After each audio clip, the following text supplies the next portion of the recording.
은퇴한 지 1년째인 63세 박정훈 씨는 그날도 동네 친구들과의 정기 모임에 나갔습니다. 장소는 늘 그렇듯 시장 근처에 있는 은성식당. 허름하지만 숯불 냄새가 좋고 사장님이 인심이 좋아 고기 한 점 더 얹어주는 그런 곳이었습니다. 저녁 6시 모임에 단골 멤버들이 하나둘 모였습니다. 태수, 영만, 진우, 동철, 민호 그리고 정훈. 다들 40년 넘게 알고 지낸 얼굴들입니다. 야, 이제 우리 진짜 다 은퇴했네. 태수가 소주잔을 들며 말하자 누군가 은퇴라니 듣기 싫다 하며 웃었습니다. 그러나 그 웃음엔 어딘가 쓸쓸함이 묻어 있었습니다. 퇴직이란 단어는 어릴 적엔 부러움이었지만 막상 그 나이에 다 보니 끝이라는 말처럼 들리기 때문입니다. 소주 한 병이 비워질 때쯤 평소 장난기 많은 영만이 말을 꺼냈습니다. 야, 우리 다 친구끼리 숨김없이 한번 얘기해보자. 지금 통장에 얼마 남았냐? 궁금하잖아. 순간 분위기가 얼어붙었습니다. 누군가 농담으로 툭 던진 말이었지만 그 한마디가 마치 마음속을 들추는 질문 같았기 때문입니다. 태수가 헛기침을 하며 말했습니다. 나, 한 3억 좀 넘게 있지. 아파트 있으니까 걱정은 없고. 야, 너 거짓말하지 마. 너 부동산 임대도 있잖아. 진우가 웃으며 말하자 다들 웃음이 터졌습니다. 그래봤자 뭐하냐.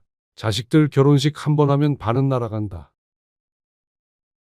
누군가의 현실적인 말에 분위기가 금세 가라앉았습니다. 그때 영만이 정훈을 보며 물었습니다.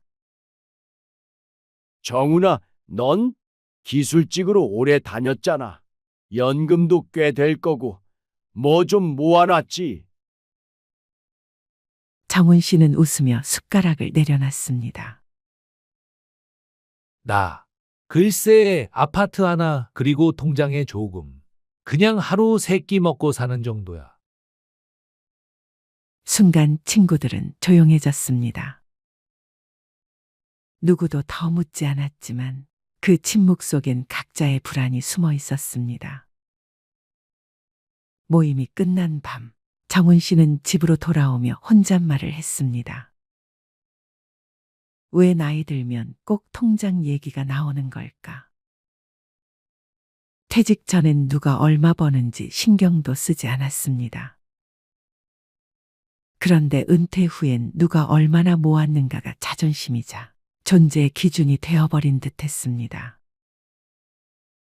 그날 밤 정훈 씨는 오랜만에 자신의 통장을 꺼내봤습니다. 잔액은 1억 6천만 원. 은퇴 당시엔 충분하다고 생각했지만 1년 사이 줄어드는 속도가 너무 빨랐습니다.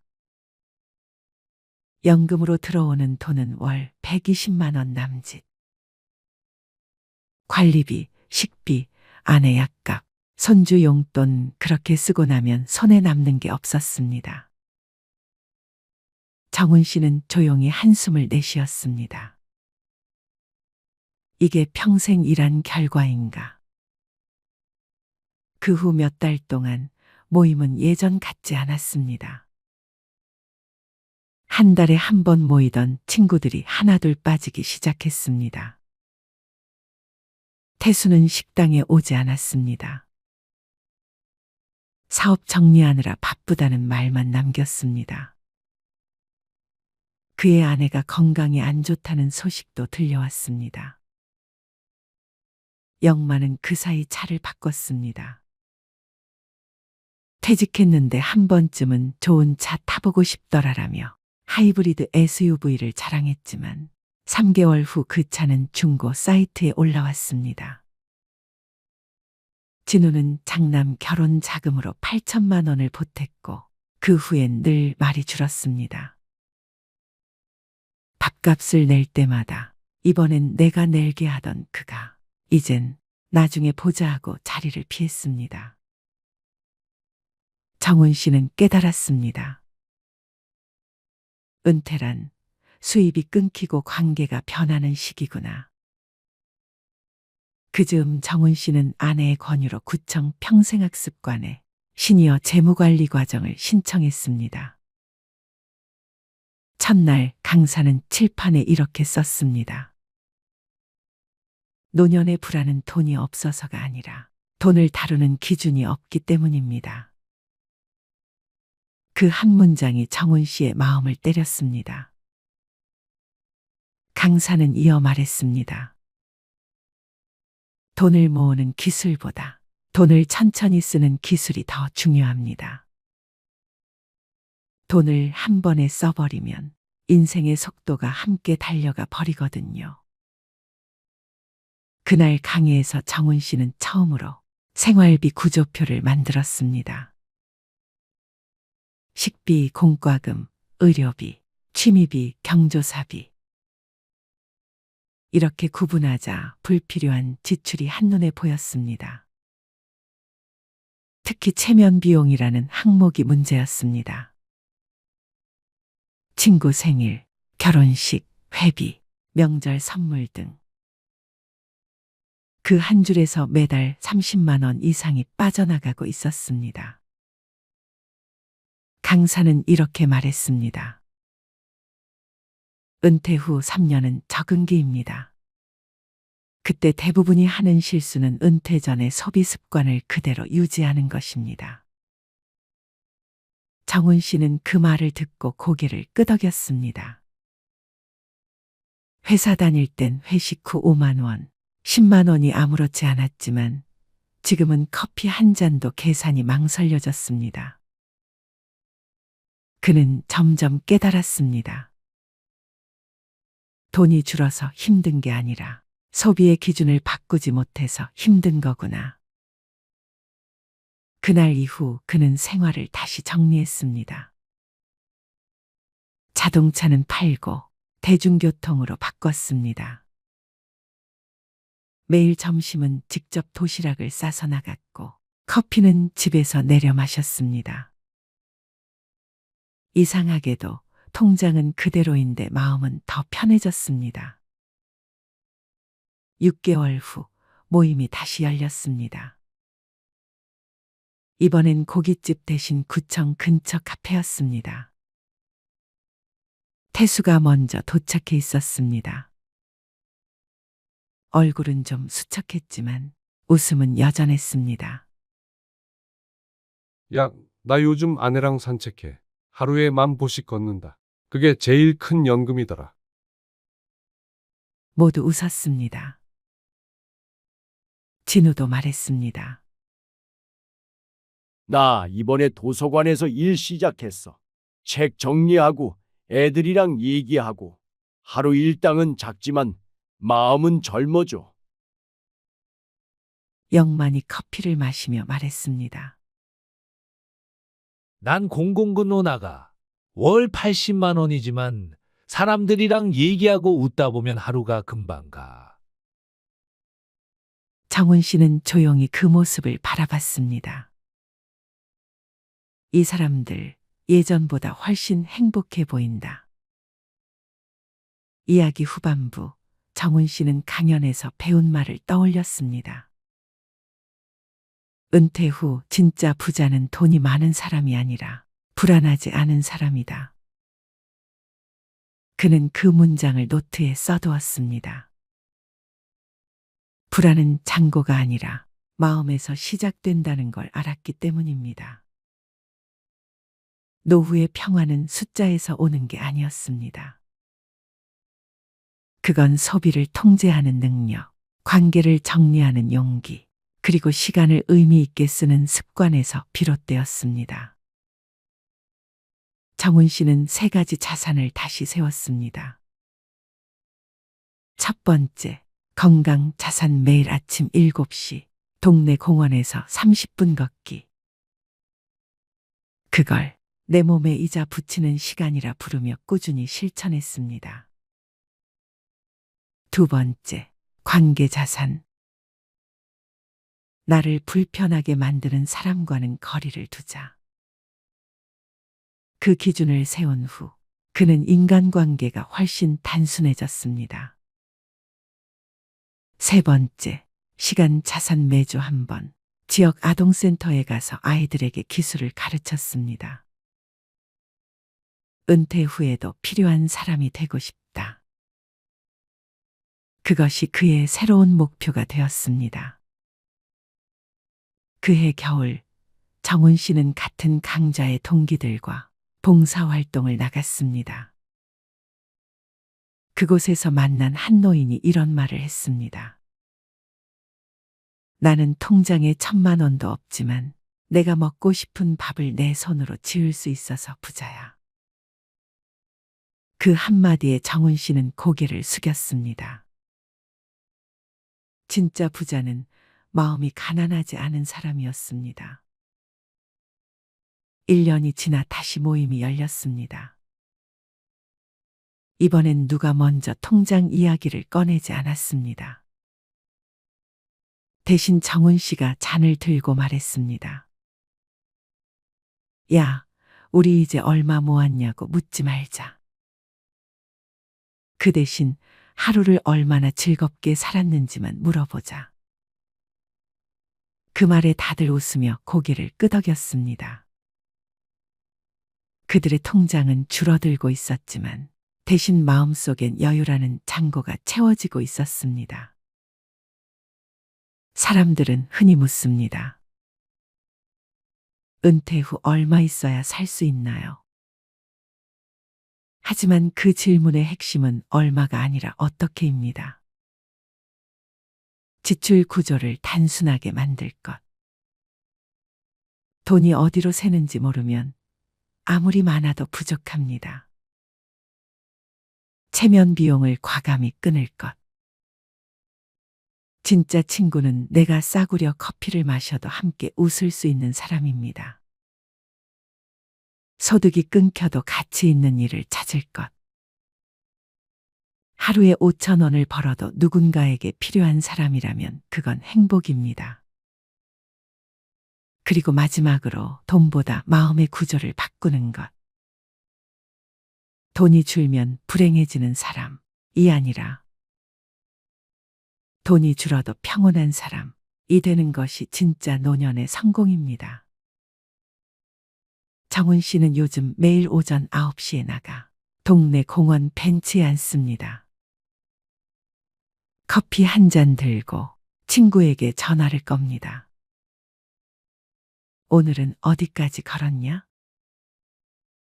나 10,000보 채웠지. 그 통화 속엔 더 이상 비교도 자랑도 없습니다. 그저 하루를 살아낸 서로의 안부가 전부입니다.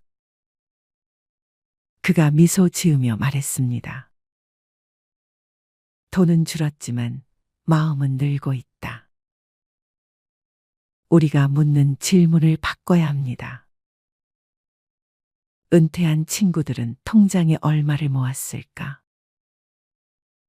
이 질문 대신 이렇게 물어야 합니다. 그들은 지금 얼마나 평온하게 살고 있을까? 진짜 부자는 숫자 속에 있지 않습니다. 그건 하루를 걱정 없이 보내는 마음 속에 있습니다. 50대, 60대는 참 어려운 시기입니다. 밖에 나가면 다 돈인데 그렇다고 안방에서 맨날 넷플릭스 보면서 집밥만 먹을 순 없고 고물가 고금리 쓰나미가 몰아치면서 은퇴를 앞둔 사람들의 고민이 커지고 있습니다.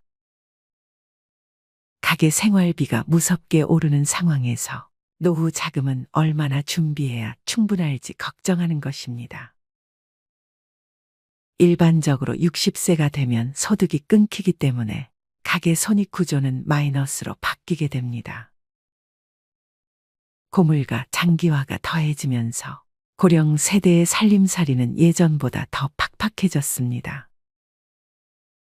최근 통계청이 발표한 생애주기 적자 추이를 봐도 61세에 시작된 적자 인생은 죽을 때까지 이어집니다.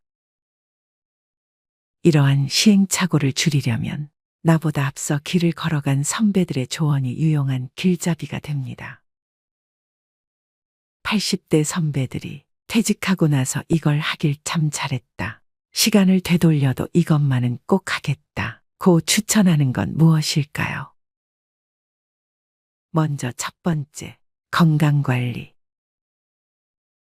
죽기 전 10년은 앓다가 간다. 평생 의료비의 절반은 70세 이후에 쓴다. 나이가 들면 돋보기, 보청기, 틀니, 지팡이, 약봉지가 일상이 됩니다. 아프면 서럽다지만 더 큰 문제는 질병으로 인해 파생되는 삶의 질 저하입니다. 새해 1월에는 늘 건강을 외칩니다. 가장 귀담아 들어야 할 사람들은 바로 50에서 60대들입니다. 건강을 잃으면 모든 것을 잃는다는 말을 실감하는 나이이죠.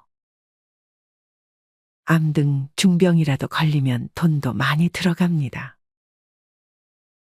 타인의 도움이 필요해지는 상황이 닥치면 더 실감합니다. 특히 간병비는 건강보험이 적용되지 않아서 사비로 충당해야 하는데 최근 인건비 상승으로 월 3,400만 원이 드는 경우가 태반입니다. 얼마나 오래 아플지, 간병비는 언제까지 나갈지, 이런 모든 일정이 불확실하다는 것도 문제입니다. 병을 늦게 발견해 건강보험이 안 되는 신약까지 사용하면 노후 설계가 송두리째 흔들립니다. 겨우 장만한 집 한 채를 팔 정도가 아니더라도 예금은 거의 다 날아갈 수 있습니다. 우리보다 앞서 고령화된 일본에서도 병원 신세를 지는 노인들이 의료와 요양의 노후 자금을 쏟아부으면서 간병 파산 위험에 직면했습니다. 노후에 돈을 아끼는, 아니 버는 방법은 부부가 모두 건강한 것입니다. 운에 내 몸을 맡기지 말고 스스로 노력해야 병원비, 약값을 아낄 수 있습니다. 해마다 돌아오는 국가검진을 꼬박꼬박 받아야 합니다. 40대 이상은 2년마다 위내시경, 50대 이상은 매년 대변검사에 이어 대장내시경을 받을 수 있습니다. 귀찮다고, 내시경이 무섭다고 검진을 건너뛰면 후회할 수 있습니다. 최근 위암, 대장암이 줄고 있는 것은 국가암 검진의 영향도 큽니다. 조기 발견은 물론 암 예방에도 도움이 됩니다. 노후에는 건강을 잘 지키기만 해도 흑자 인생을 보낼 수 있습니다. 건강이 곧 돈이기 때문입니다. 음주, 야식, 흡연, 과식, 소파와 한몸 등과 같은 나쁜 생활 습관은 건강을 해치며 노후 파산의 원인이 됩니다. 사랑하는 자녀에게 부모 부양으로 경제적인 부담을 주지 않는 가장 손쉬운 방법이 본인 건강 관리입니다. 평소엔 잊기 쉽지만 치아 관리에도 힘써야 합니다. 김현정 서울대 치대 교수는 구강 건강이 나빠지면 노쇠 위험이 높아진다는 연구가 나와 있을 정도로 구강 건강은 노년기 삶의 질을 좌우한다면서 치아와 잇몸이 부실한 고령자는 영양 섭취를 제대로 하지 못해 기력이 금방 쇠하는데 이렇게 되면 근력 저하와 반복적인 낙상, 만성질환 악화 등의 위험이 커진다고 말했습니다. 치아가 부실하면 먹는 즐거움이 사라지고 식욕 저하로 만성적 영양 불량 상태에 빠지기 쉽습니다. 그리고 담배를 끊어야 합니다. 흡연은 고혈압, 당뇨병, 뇌경색, 심근경색, 신장병으로 가는 주범입니다. 여기서 담배의 유해성을 새삼 들먹이고 싶지 않습니다. 수많은 발암 물질이 가득한 매캐한 연기를 흡입하니 나이 들면 몸이 고장 날 수밖에 없습니다. 최근 7, 80대 할머니 폐암 환자가 많은 것은 과거 안방에서도 자유롭게 담배를 피웠던 문화의 영향도 큽니다. 필터를 거치지 않은 담배 연기 속에 발암 물질이 더 많습니다. 이기적인 아버지 탓에 아이들도 병이 들었을 것입니다. 자식들이 부모 간병비까지 부담하면 등골이 휩니다. 치매도 본인이 노력하면 막을 수 있는 혈관성 치매가 30%가 넘습니다. 뇌졸중 후유증이 혈관성 치매입니다. 50, 60대는 건강한 노년으로 가는 갈림길입니다. 자녀를 위해서라도 내 건강을 살펴야 합니다. 수억 원이나 되는 폐암 신약을 사기 위해 살고 있던 집까지 팔았다는 얘기에 한숨이 절로 나옵니다. 노후 대책으로 가장 중요한 것은 부부의 건강을 지키는 것입니다. 두 번째, 퇴직금으로 인생 역전의 베팅. 일은 넘으면 힘 빠져서 돈 쓸 일도 별로 없을 텐데요. 노후 준비를 소홀히 하는 사람들의 변명은 이런 식입니다. 하지만 노년기에는 노부모 간병, 자녀 지원, 배우자 병환, 주택 수리 등 오히려 예상치 못했던 목돈 지출이 발생하기 쉽습니다. 이런 돌발 상황에 대비하려면 통장이 필요합니다. 잔고가 바닥나면 일하면 되잖아라고 생각할 수 있지만 건강이 나빠져서 예전처럼 돈을 벌지 못할 가능성이 높습니다. 젊었을 때 모아둘 거리라고 후회하지 않으려면 저축하는 습관을 몸에 익혀야 합니다. 지금 벌고 있는 소득은 20, 30년 후에 소득이 없을 내 자신과 배우자가 쓸 소중한 씨앗입니다. 나중에 퇴직금을 받을 테니까 저축은 필요 없다는 생각도 위험합니다. 퇴직금을 일시금으로 받아서 주식이나 부동산 등에 투자하겠다는 유혹도 생길 수 있지만 성급히 결정하면 나중에 후회하기 쉽습니다. 나이 들어서 투자에 실패하면 젊을 때처럼 패자부활전이 어렵습니다. 힘들게 번 퇴직금은 놀리지 마세요라고 접근하는 사람은 100% 사기꾼이라고 생각하세요. 퇴직금은 일시금이 아니라 연금 형태로 받아야 절세 효과도 있어 유리합니다. 노년기에 투자를 하고 싶다면 미국 등 글로벌 우량지수에 연동되는 대표 금융상품에 한정하고 여행, 취미 등에 쓰는 돈도 예산 내에서 쓰는 게 좋습니다. 마지막으로 황혼의 나이에 무조건적인 자녀 지원은 독이 될 수 있습니다. 경제적으로 자립하지 못했다고 해서 계속 퍼주면 내 노후가 먼저 무너집니다. 자식에게 한 푼도 안 주면 맞아 죽지만 다 주면 굶어 죽고 밥만 주면 무서워 죽는다는 말은 우스갯소리이지만 속에 뼈가 있다는 걸 잊지 마세요. 세 번째, 자식한테 손 안 벌릴 만큼은 모아둬라. 노후 생활비는 평생 동일한 금액이 필요한 것이 아니라 나이가 들수록 점점 감소하는 경향을 보입니다. 은퇴 직후엔 바깥 활동이 여전히 왕성하기 때문에 은퇴 이전과 비교해 생활비는 비슷하게 듭니다. 그러나 나이가 들수록 외부 활동은 뜸해지고 배우자 사망 등의 변수도 생겨가게 씀씀이는 점점 감소합니다. 80대엔 5, 60대에 쓰던 생활비의 절반만 있어도 충분하다는 은퇴 전문가도 있습니다. 베스트셀러 87세 비즈니스맨, 지금이 최고 전성기를 펴낸 88세 코리아 마시로 씨는 나이가 들수록 소비 욕구가 약해지기 때문에 큰 병에 걸리지 않는 한 그렇게 큰 돈이 필요하지 않다면서 퇴직하고 돈을 더 많이 벌겠다고 자꾸 욕심을 내면 오히려 삶의 균형이 깨져 불행해지기 쉽다고 말했습니다. 노후 자금은 얼마나 준비해야 할까? 설문조사에 참여한 80대 남녀들은 자식에게 손 벌리지 않을 정도의 저축은 해둬라 라고 했습니다. 이 밖에 연금만 갖고서 생활할 수 있게 미리 재무 설계에 힘쓰고 절약, 보험 가입, 대출 상환 등도 신경 쓰라고 조언했습니다. 70대 이하 후배들에게 권하고 싶은 투자 활동으로는 주식 투자가 최고로 뽑혔고 그 다음으로는 펀드, 연금, 일본 채권, 금투자, 해외 채권 등의 순이었습니다. 이렇게 80대들이 퇴직 후에 해서 참 좋았던 세 가지에 대해 알려드렸습니다. 그렇다면 부자들은 어떤 소비 습관을 가지고 있는지 지금 바로 알려드리겠습니다. 첫 번째로, 많이 버는 것보다 덜 쓰는 것이 중요합니다. 부자가 되기를 바라지만 그 방법을 알아봤을 때 부자들에게 해당하는 사람은 소수라는 사실을 알게 됩니다. 부자들은 덜 쓰는 방법을 통해 부자가 되는 경우가 더 많습니다. 돈을 버는 것보다 불필요한 지출을 줄이는 것이 더 중요하다고 말씀드립니다.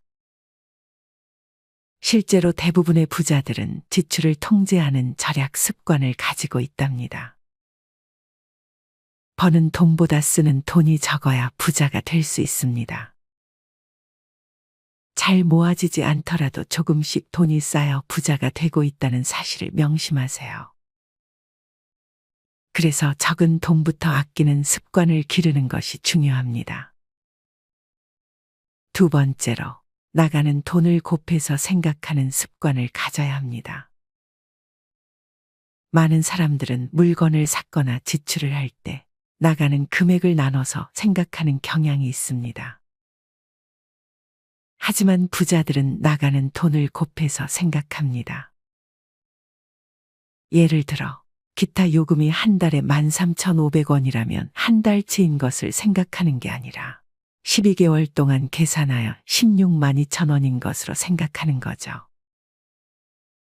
이렇게 나가는 돈을 곱해서 생각하면 정확한 지출 기호를 확인할 수 있습니다. 쇼핑을 할 때도 필요한 물건만을 사게 되고 좀 더 정확한 지출을 할 수 있어요. 세 번째로, 미니멀 라이프를 실천하세요. 미니멀 라이프란 삶의 모든 것을 단순화시키는 것을 의미합니다.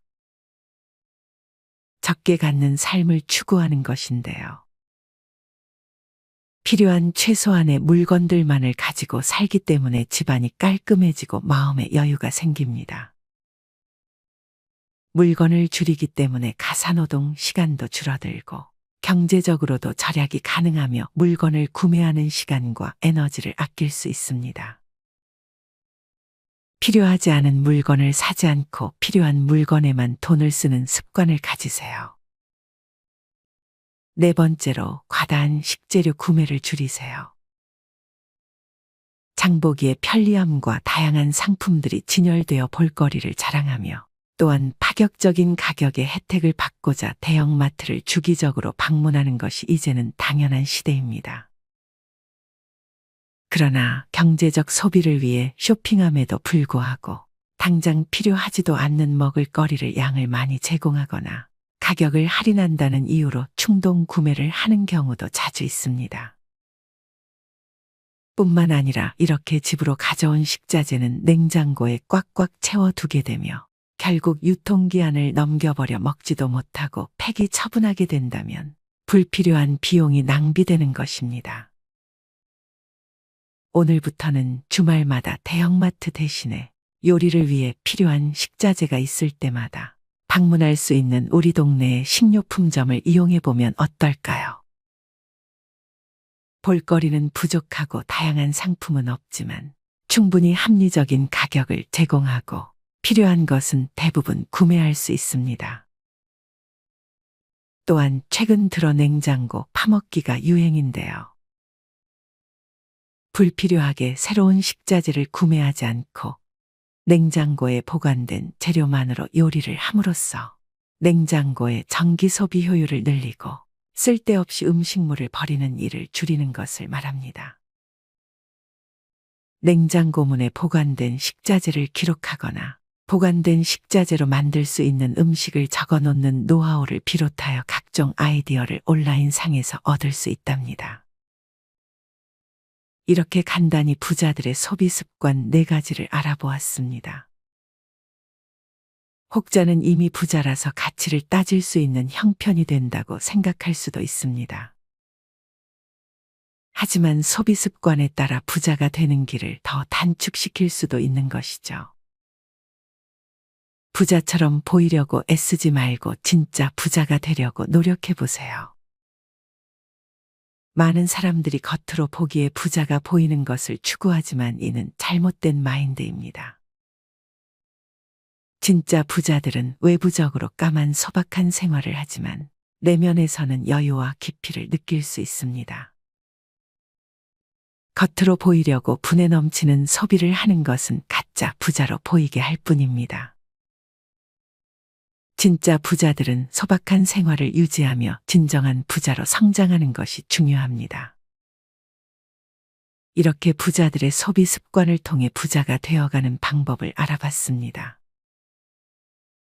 아껴서 소비하는 습관을 부정적인 마인드로 생각하는 것이 아닌 하루하루 부자가 되어가는 가정으로 생각해 보세요. 사는 것을 아끼는 것이 후회하는 것보다 좋다는 사실을 명심해 주세요. 생활비가 부족하면 어떡하지? 퇴직 후의 삶에 대해 대다수 사람들은 돈 걱정부터 합니다. 하지만 80대 선배들은 노년엔 돈보다는 외로움이 더 문제라고 말합니다. 특히 직장에 평생 헌신하며 살아온 회사올 인형 남성은 퇴직 후 사회적 고립에 괴로울 수 있는 만큼 지루한 고독감을 극복하는 방법을 알아야 한다는 것입니다. 설문에 참여한 80대 선배들은 노년 고독을 이겨낼 구체적인 방법으로 취미 활동에 참여한다, 지역 활동에 참여한다, 부부 대화를 자주 한다, 부부 가족 여행을 떠난다 등을 추천했습니다. 늙으면 부부밖에 없다는 말이 있다더니. 설문에 참여한 80대 응답자 10명 중 7명은 인생에서 소중히 생각했어야 할 사람은 누구인가라는 질문에 배우자라고 답했습니다. 퇴직 후 고독감을 없애기 위한 최고 방법은 재취업이라는 의견도 있습니다. 회사에 매일 가서 사람을 만나면 고독감은 저절로 해소된다는 것입니다. 또 출퇴근을 매일 하면 자연스럽게 건강도 유지되고 작게나마 수입도 생기니 그야말로 일석삼조입니다. 88세인 코리아 마시로 씨는 회사 정년은 회사가 정하는 것이라고 생각하지만 그럴 필요가 없다면서 일할 의욕이 있고 몸이 허락한다면 내 정년은 100세라는 생각이 필요하다고 말했습니다. 노후 전문가인 오오에 히데키 씨는 회사올 인형 남성들은 퇴직 후에 인간 관계가 끊어지면 심각한 고독감에 우울증을 앓곤 한다면서 회사에서 친구라고 생각했던 사람들은 그저 직장 동료일 뿐이고 친구는 아니다라고 말했습니다. 퇴직 이후의 인간관계는 회사 다닐 때처럼 긴밀할 필요는 없고 널볕행, 넓고 얇고 행복하게이면 충분하다고 오오에 씨는 덧붙였습니다.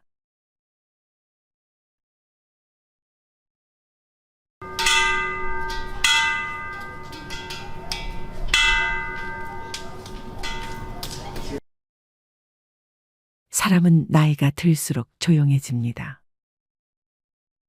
젊을 땐 속도와 편리함을 좇으며 살아가죠. 회사는 가까워야 하고 마트는 코앞이어야 하며 아이들 학교도 손 닿는 거리에 있어야 합니다.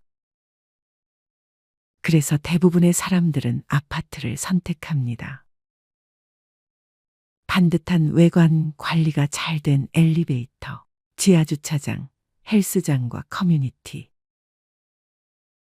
젊을 때는 이런 것들이 삶의 품격을 높여주는 조건이었습니다. 하지만 어느 순간부터 그 품격이 피로로 변합니다. 엘리베이터에서 매번 마주치는 낯선 이웃에게 인사를 건네는 것도 귀찮고 층간소음에 시달리다 보면 내 집인데도 내 집이 아닌 기분이 듭니다. 그리고 어느 날 문득 이렇게 생각하게 되죠. 이제 조용히 나만의 공간에서 살고 싶다. 65세 정경자 씨 부부는 30년 동안 살던 신도시 아파트를 떠나 서울 외곽의 작은 빌라로 이사했습니다. 아파트 살 때는 이웃 간 단톡방이 제일 스트레스였어요. 누가 밤에 소리 낸다고, 누가 주차 삐뚤게 했다고. 그거 한 번 터지면 며칠씩 시끄러워요. 나이 들면 그런 게 참 피곤하더라고요. 빌라로 이사 온 지 6개월이 지난 지금 경자 씨는 말합니다. 이제는 조용히 커피를 내려 마실 수 있어요. 문 밖에서 들리는 건 새소리뿐이에요. 사람의 마음은 나이 들수록 관계의 복잡함보다 고요한 독립을 원합니다. 젊을 때는 누가 옆에 있는 게 든든하지만 나이 들면 누가 옆에 있는 게 오히려 불편해집니다. 그 조용함을 가장 잘 보장해주는 곳이 바로 소형 빌라입니다. 아파트는 수백 세대가 모여 사는 하나의 작은 사회입니다. 규칙이 많고 누가 청소를 안 하면 불만이 터지고 엘리베이터 안에서 CCTV가 돌아갑니다. 편리하지만 감시받는 삶이기도 합니다. 반면 빌라는 세대 수가 적고 누가 사는지도 모르는 경우가 많죠. 좋게 말하면 자유롭고 현실적으로는 간섭이 적습니다. 이건 단순한 이웃관계의 거리 문제가 아니라 존중의 거리입니다. 누가 나를 신경 쓰지 않고 나도 누굴 신경 쓰지 않아도 되는 삶. 그게 바로 은퇴 이후 가장 필요한 여유입니다. 나이 들수록 공간의 온도가 정서에 미치는 영향은 커집니다. 아파트는 구조적으로 한쪽 면만 햇빛이 들어오기도 하고 고층일수록 바람이 세고 건조합니다. 그런데 빌라는 양창 구조가 많고 2에서 3층 높이라 햇살이 부드럽게 들어옵니다. 햇살이 잘 드는 집은 그 자체로 사람이 따뜻해집니다. 실제로 노년 우울증을 겪던 70대 박모 씨는 빌라로 이사한 뒤 약을 줄였다고 합니다. 아침에 커튼을 열면 햇살이 얼굴에 닿아요. 그때부터 기분이 달라집니다. 전에는 베란다 문을 열면 다른 아파트 벽밖에 안 보였는데 지금은 나무가 보여요. 공간이 마음을 바꿉니다. 빌라의 개방감과 자연 채광은 단순한 구조의 차이를 넘어 정서적 치유로 이어집니다. 이젠 걷는 게 운동이죠. 아파트에 살면 매일 엘리베이터를 기다립니다. 하지만 빌라에선 문만 나서면 바로 계단입니다. 나이 들어서 계단이 불편할 거라 생각하지만 오히려 그 적당한 불편이 건강을 지켜줍니다. 3층에 사는 김정호 씨는 매일 2~3번씩 오르내리며 자연스럽게 운동을 합니다. 운동하러 나가야지 하면 안 나가는데 집에 계단이 있으니까 매일 하게 돼요. 실제로 적당한 계단 오르내리기는 관절과 근육 유지에 좋습니다. 조금 불편하지만 내 몸을 움직이게 하는 집이야말로 나이 든 사람에게는 최고의 헬스장입니다. 은퇴 후엔 고정비가 부담입니다. 아파트는 편리하지만 관리비가 만만치 않습니다. 경비, 청소, 엘리베이터, 커뮤니티 운영비까지. 하지만 빌라는 내가 쓴 만큼만 내면 됩니다. 아파트에서 40만 원 내던 관리비가 빌라에선 10만 원으로 줄었다는 사례도 흔합니다. 정년퇴직 후 연금으로 생활하는 부부에게는 이런 고정비 절감이 큰 차이를 만듭니다. 이젠 매달 나가는 돈이 적으니까 마음이 편해요. 불필요한 시설이 없는 게 오히려 좋습니다. 나이 들어서는 편리함보다 단순함이 행복을 만듭니다. 아파트에 살면 자연스럽게 비교가 생깁니다. 옆집 차, 윗집 인테리어, 아랫집 손주. 하지만 빌라에선 그런 비교가 사라집니다. 누가 어떤 차를 타든 어떤 옷을 입든 신경 쓸 필요가 없죠. 비교는 자존감을 갉아먹습니다. 나이 들어선 경쟁이 아니라 평온이 필요합니다. 이젠 그냥 내 하루가 조용하면 돼요. 그 말은 단순하지만 진심으로 평화로운 사람만이 할 수 있는 말입니다. 층간소음은 단순히 귀의 문제가 아니라 마음의 문제입니다. 아파트는 위아래, 양옆으로 세대가 붙어 있어 언제든 소음이 들립니다. 하지만 빌라는 구조상 벽이 두껍고 세대가 적어 조용합니다. 은퇴 후 대부분의 시간을 집에서 보내는 사람들에게 이건 매우 중요합니다. 소리 하나 없이 조용하니까 잠도 깊이 자요. 조용한 집은 곧 마음의 쉼터입니다. 아파트는 관리가 철저하지만 대신 내가 손 뗄 수 있는 여지가 적습니다. 하지만 빌라에선 작은 마당이나 테라스, 창가에 화분 하나라도 마음대로 둘 수 있습니다. 그 자유가 삶의 의욕을 줍니다. 70세 장모 씨는 이렇게 말했습니다. 아침마다 창문 옆 화분에 물을 주는 게 제 일상이에요. 예전엔 그냥 하루하루 버티는 기분이었는데, 이제는 뭔가를 돌보는 재미가 생겼어요. 나이 든다는 건 큰 것을 가지는 게 아니라 작은 것에 정을 붙이는 과정입니다. 빌라는 그 작은 정을 키워갈 수 있는 공간입니다. 예전에는 집값이 오를 곳을 찾았습니다. 하지만 지금은 편히 살 집을 찾습니다. 노년층은 더 이상 집을 자산으로 보지 않습니다. 이 집은 나의 마지막 집이 될지도 모른다. 그렇게 생각하면 오르는 집보다 맞는 집이 더 중요합니다. 빌라의 장점은 화려하지 않습니다. 대단한 브랜드도 없고 편의시설도 많지 않죠. 하지만 그 단순함 속에 진짜 편안함이 있습니다. 아파트는 시스템 안의 삶이라면 빌라는 사람의 삶입니다. 시스템은 완벽하지만 차갑고 사람의 삶은 덜 완벽하지만 따뜻합니다. 나이 들면 남의 눈보다 내 마음이 중요해집니다. 이제는 나한테 맞는 삶을 살고 싶다. 이 말은 단순한 고백 같지만 사실 굉장히 깊은 인생의 결론입니다. 아파트는 사회가 만든 기준 속의 집이라면 빌라는 내가 고른 인생의 공간입니다. 빌라로 이사한 이들의 말을 들어보면 놀라울 정도로 비슷합니다. 조용해서 좋다. 햇살이 좋아서 기분이 달라졌다. 관리비가 줄어서 숨통이 트였다. 이웃과 불필요하게 엮이지 않아 마음이 편하다. 이건 단순히 주거 형태의 문제가 아니라 삶의 방식이 달라진 결과입니다. 아파트는 인생의 속도를 상징합니다. 그 속도에 맞춰 일하고 벌고 경쟁합니다.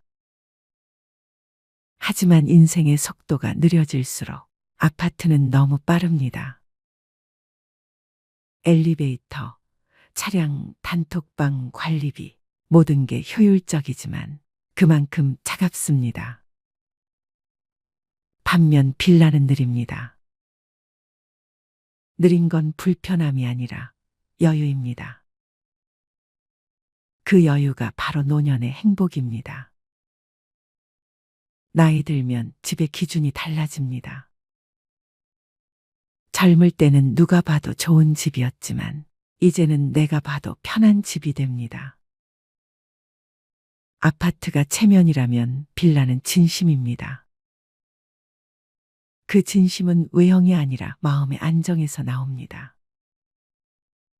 삶의 속도가 천천히 흐를수록 집도 마음도 주변도 단순해져야 합니다. 그래야 그 안에서 진짜 여유를 찾을 수 있습니다.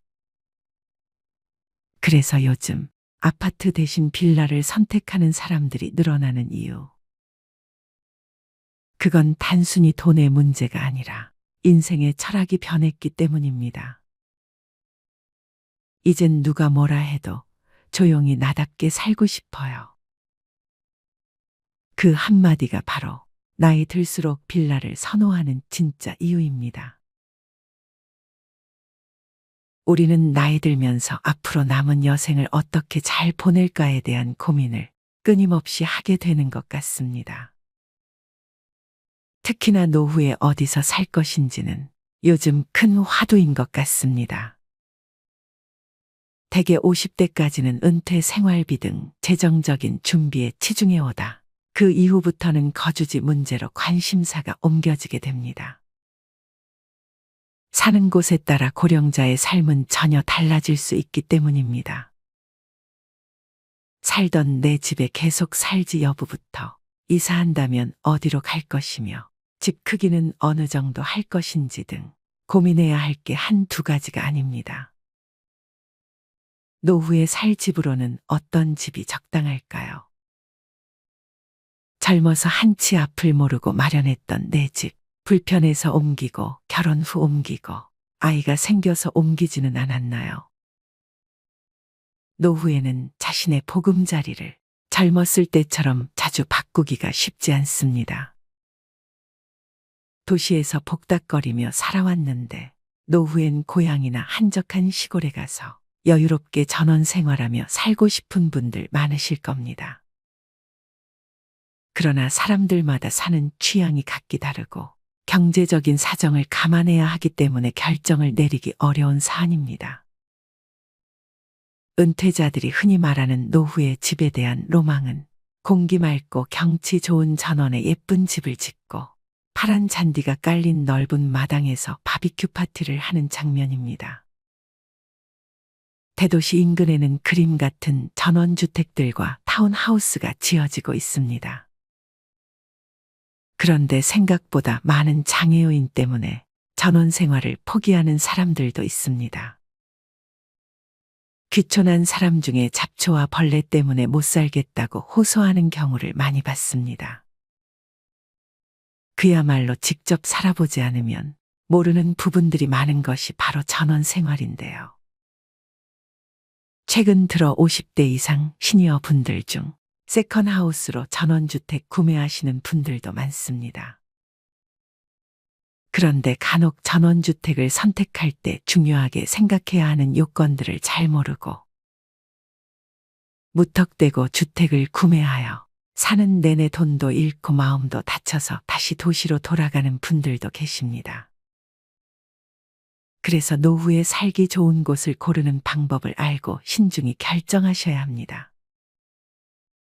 오히려 전원 생활은 젊었을 때 하는 것이 좋고 나이 들면 모든 것이 편리하게 갖추어진 도시 생활이 더 낫다고 말하기도 합니다. 자연이 좋다고 무턱대고 전원으로 나갈 것이 아니라 은퇴 생활의 라이프 스타일을 먼저 정한 다음 그에 적합한 주거 환경을 마련할 필요가 있다는 의미입니다. 집이란 것이 우리 눈에 안 보이는 작업도 굉장히 많습니다. 보니 그 과정들을 모두 확인하기가 힘들 수밖에 없습니다. 그러니 너무 급하게 서두르지 마시고 오늘 영상에서 제가 말씀드리는 내용들 잘 참고하셔서 현명한 선택하시면 좋겠습니다.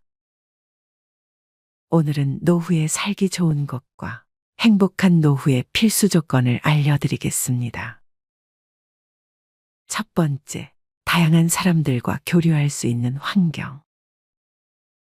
새로운 곳에서 인간관계와 사회활동을 다시 시작해야 한다면 기존의 지역 주민들과 잘 어울릴 수 있는 곳을 먼저 선택하는 것이 좋습니다. 공원이나 모임 같은 곳에서 정기적으로 사람들과 교류를 한다면 심리적 만족감을 얻는 것은 물론 우울증까지 극복할 수 있습니다. 두 번째, 최소 10평 미만의 집은 피하기. 원래 아이를 키우는데 적합했던 집도 아이가 독립해서 분가하면 노부부에게는 너무 넓은 집이 되기 마련입니다. 그렇기 때문에 무조건 작은 집이 좋겠다고 생각해서 10평 미만의 초소형 주택을 선택하게 되는 경우가 있습니다. 최근에 한 TV 프로그램에서 나이 들면 초소형 주택의 장점이 많다면서 소개하는 영상을 본 적이 있는데요. 요즘은 미니멀 라이프가 유행이고 저도 나이 들면 관리하기 어려운 큰 집보다 적당하게 작은 집이 더 좋지 않을까 생각합니다. 그러나 나이가 들고 부부끼리 혹은 혼자서 산다고 너무 좁은 집은 주거용으로는 적합하지 않은 경우가 많은데요. 불필요한 짐은 모두 비워내고 몸만 누일 수 있고 편하면 좋은 거 아니야 하는 마음에 10평 미만의 너무 작은 규모의 집을 선택하면 짐을 버리고 줄일 건 다 줄였다고 하더라도 자신에게 꼭 필요한 물건들을 넣고 정신적으로 안정감을 느끼며 살아가기에는 작게 느껴질 수 있습니다. 작은 집이라 해도 부부 각자가 방을 하나씩 쓸 수 있어야 합니다. 질 좋은 수면이 노화 방지의 최고의 명약이기 때문입니다. 곁에서 들리는 코 고는 소리로 수면의 질을 떨어뜨리면 안 됩니다. 부부라도 혼자만의 시간을 원할 때 혼자 있을 수 있는 것도 스트레스를 줄이는 지름길입니다. 세 번째, 보건의료시설 접근성. 나이가 들면 밥보다 약을 더 많이 먹는다는 슬픈 말이 있듯이 고령자가 되면 병원에 갈 일이 매우 많아집니다. 나이가 들면 누구나 병마와 싸워야 하는데 몸이 불편해 운전은 어렵고 자녀에게 매번 부탁하기도 힘드니 큰 병원에 인접한 곳에 사는 것이 좋습니다. 병원이 멀리 있어 제때 치료를 못 받게 된다면 크나큰 병을 만들 수 있습니다. 의료시설을 고려하지 않을 경우 병원에 가기 위해 먼 거리를 이동해야 하고 위급한 상황 발생 시 해결할 수 있는 골든타임을 놓칠 수도 있습니다. 네 번째, 편리한 대중교통. 이동하는데 체력적, 정신적으로 부담이 덜한 곳인지, 대중교통이 잘 갖춰져 있는지, 교통 및 편의시설 접근성을 고려해야 합니다. 대중교통이 불편하면 생활 반경이 좁아지고 먼 거리 외출이 어렵기 때문입니다. 마트나 병원 등 자주 가야 하는 장소는 걸어갈 수 있는지, 걸어갈 수 없다면 대중교통을 이용하는데 불편함이 없는지 살펴봐야 합니다. 다섯 번째, 무료함을 달랠 수 있는 문화시설.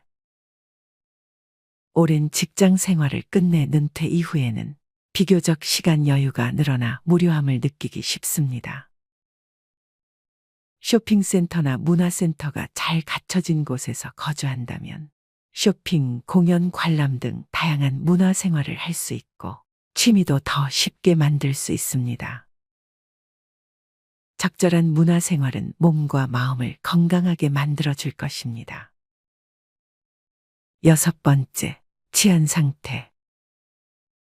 폭력범죄, 절도범죄 등 고령자 대상 범죄는 매년 증가하고 있습니다. 주거지를 정할 때는 주변 CCTV 등 치안 상태를 확인하고 주변에 도움을 요청할 수 있는 곳이 있는지도 확인해 보는 것이 좋습니다. 마지막으로 집을 선택할 때 필수적으로 알아둬야 할 것들을 알려드리겠습니다. 도시에 살게 될 경우 노인들은 계단이나 문턱의 위험이 없는 집이 좋습니다. 거동이 불편하여 보행보조기, 휠체어를 사용할 경우를 감안하여 2층 이상의 주택이라면 반드시 엘리베이터가 설치된 곳이어야 합니다. 자신의 평생 꿈이던 1층의 상가를 낀 주택을 마련한 분이 무릎 때문에 계단을 오르내릴 수가 없어 정작 자신의 집에서 살지 못하게 되는 경우도 있습니다. 아파트에 살아야 한다면, 아름다운 공원이나 조용한 주택가를 끼고 있는 지역을 선택한다면, 고즈넉하고 아기자기한 동네를 산책하며 아쉬움을 달랠 수도 있습니다. 좀 더 적극적이라면 자연을 집안으로 옮겨 놓을 수도 있습니다. 아파트 베란다에 꽃과 채소를 가꾸고 수족관까지 만든 집들도 있습니다. 아이들을 출가시켜 넓은 공간이 필요 없을 때 집의 평수를 줄여서 부부만의 스타일로 집을 꾸미는 것도 좋습니다.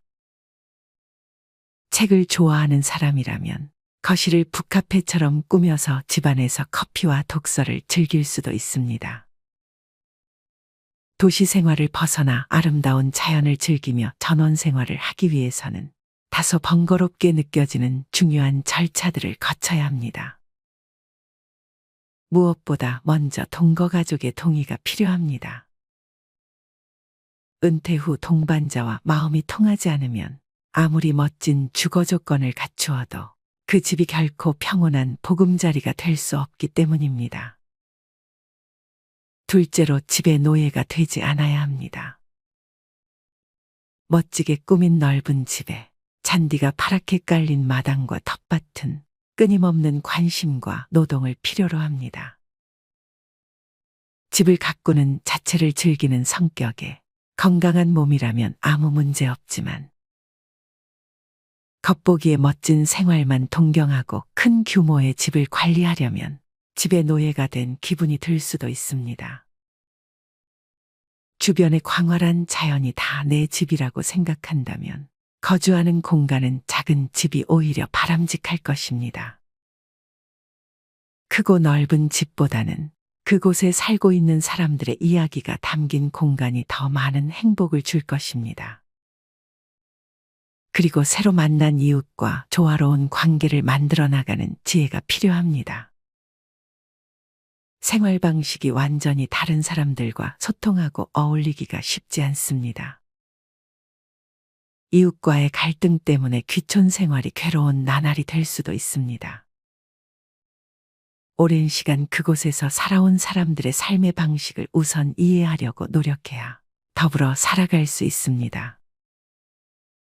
은퇴 후 주거 환경은 생의 마지막을 보낼 곳이 될 수 있다는 가정을 가지고 선택할 필요가 있습니다. 상주 간병도우미의 원룸을 준비하는 것도 양로원에 가지 않는 사람에게는 필요한 조치가 될 수 있습니다. 천상병 시인은 이 세상을 사는 것은 잠시 왔다 가는 소풍이라고 했습니다. 벤 한 대로 유랑하면서 자신만의 공간 2평으로도 자유로운 삶을 꿈꿀 수 있는 것이 사람입니다. 어느 지역 어떤 집이냐가 중요한 것이 아니라 얼마나 행복한 시간으로 그 공간을 채워가느냐가 중요합니다. 어차피 버리고 갈 집이니까요. 이렇게 노후에 살기 좋은 주거지 환경을 고르는 방법을 알아보았습니다. 의료시설 및 편의시설, 교통 경제적 상황 등을 고려하지 않고 주거지를 고르신다면 노후에 정말 여러모로 피곤해질 수 있습니다. 그렇다면 우리나라 중년분들은 은퇴 이후에 어디에서 사는 것을 제일 희망할까요? 베이비붐 세대를 대상으로 노후에 희망하는 주거 형태를 조사한 적이 있습니다. 설문에 참여한 분들은 누구랄 것도 없이 주거지 주변 환경 중 병원의 유무를 첫손으로 꼽았습니다. 은퇴 후 주거지를 고를 땐 병원 이용과 쇼핑이 편리해야 하고 노인형 여가 생활이 쉽고 자녀들이 찾아오기도 쉬워야 합니다. 여기에 작은 소일거리를 할 수 있다면 더없이 좋겠죠. 더불어 대형마트와 운동시설 등 인프라가 갖춰져야 한다고 입을 모았습니다. 또한 과거보다 줄어드는 추세지만 전원 생활을 꿈꾸는 사람도 많습니다. 지난해 귀농귀촌 가구는 각각 12,411가구, 31만 8,769가구로 전년 대비 13.5%, 12.3% 감소했습니다. 지난 2020년과 2021년에는 코로나19 여파로 귀농귀촌 가구가 증가했으나 지난해 도시 지역 경기가 회복되면서 다시 감소한 것으로 나타났습니다. 전원 생활을 통한 다양한 삶의 추구, 교통 발달로 인한 접근성 증대 등 여건은 나아지고 있지만 생활하기가 생각보단 녹록지 않다는 것이 단점입니다. 과거에는 귀농귀촌이라 하면 산 좋고 물 맑은 곳에서 여생을 보내는 것이라고 받아들였습니다. 하지만 요즘은 귀농을 생계와 연결짓는 경우가 훨씬 많습니다. 시골로 이주한 도시민 대부분이 직접 농사를 짓거나 어업에 종사하는 등 경제적 동기가 작용하고 있습니다. 그러나 농사가 말처럼 쉬운 일일까요? 평생 풀 한 번 베어보지 않다가 갑자기 떼약볕 아래 농사를 짓다는 건 중노동이나 다름없습니다. 정착의 실패에 역귀농 귀촌하는 비율이 정부 통계상으로 10%에 그치지만 실제로는 이보다 훨씬 많다고 귀농인들은 말하고 있습니다. 귀농 생활을 너무 안일하게 생각하지 말라는 뜻입니다. 최근엔 도시와 시골을 오가는 셔틀 거주족이 늘고 있습니다. 일주일 중 전반부는 도시에서 살고 후반부는 시골에서 귀농 생활을 하는 시기입니다. 도시에 자기 집을 두고 지방에 1년짜리 전세를 구해 살다가 전세 기간이 끝나면 다른 지역으로 옮겨가며 전국을 돌아다니겠다는 사람도 있습니다. 어떤 방식이든 귀농의 위험 관리 차원으로 보여집니다. 몇 년 전부터 코로나 확산으로 시중에 돈이 많이 풀리다 보니 부동산 가격이라든지 물가가 너무 많이 올랐습니다. 우리가 노후에 살고 싶은 곳을 선택하기 전에 먼저 경제적 여건과 건강, 사고방식에 따라 선택은 달라집니다. 누군가의 돌봄이나 간병을 필요로 하는 상황까지 검토할 필요도 있습니다. 우리가 노후를 보낼 주거 환경을 따질 때 가장 중요하게 생각하는 것이 바로 은퇴 자금인데요. 내가 일부 가지고 있는 노후 자금으로 집을 구하는데 모두 쓰면 절대 안 됩니다. 우리가 나이가 들수록 현금 흐름을 확보하는 게 가장 중요합니다. 물론 노후를 좋은 집에서 보내는 것도 좋지만 계속 일을 할 수 있을지도 모르는 상황에서 은퇴 자금을 집에 전부 투자하는 것은 지양하는 것이 좋습니다. 또한 서울에 집을 현재 보유하고 계신 분들이 전원 생활을 하기 위해 현재 있는 집을 팔고 경기도나 강원도로 가시는 경우도 종종 있는데요. 이런 고민을 하시는 분들이 계시다면 지금부터 주목해서 보시기 바랍니다. 우리가 2030년에서 2050년까지 대한민국 인구를 예측해보면 인구는 점점 줄어들 예정입니다. 그러면 인구 소멸 지역, 즉 인구가 사람이 한 명도 살지 않는 지역이 남쪽 지역부터 서서히 늘어나게 되며 결국 사람들은 병원이나 모든 인프라가 다 있는 도시로 몰릴 수밖에 없습니다. 그러다 보니 사람들은 비싸도 수도권을 벗어나기 힘들게 되죠. 이 때문에 나이가 들어 전원 생활을 즐기고 싶은 분들이나 수도권에 있는 집을 가지고 있는 분들이 서울을 떠날 때 반드시 전세를 주고 가라는 이야기를 하는 겁니다. 서울에 있는 집을 팔고 지방으로 가면 다시 서울로 돌아오기가 힘든 것이 현실입니다. 따라서 전원 생활을 즐기시더라도 서울에 있는 집을 매도하고 떠나기보다는 병원을 자주 다녀야 할 시기에 다시 큰 병원들이 많은 서울로 다시 돌아올 수 있는 집은 꼭 남겨두시고 가시기를 추천드립니다.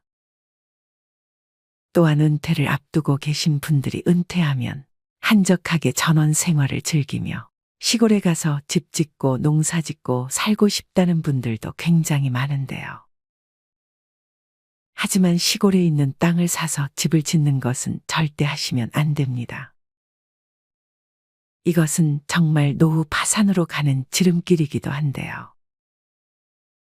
아파트와는 달리 전원 생활은 어쩔 수 없이 마을 공동체 활동을 해야 합니다. 도시에 오래 살아온 사람들은 마을 사람들의 성향을 알 수 없기 때문에 마을 사람들과 섞이기가 쉽지 않습니다.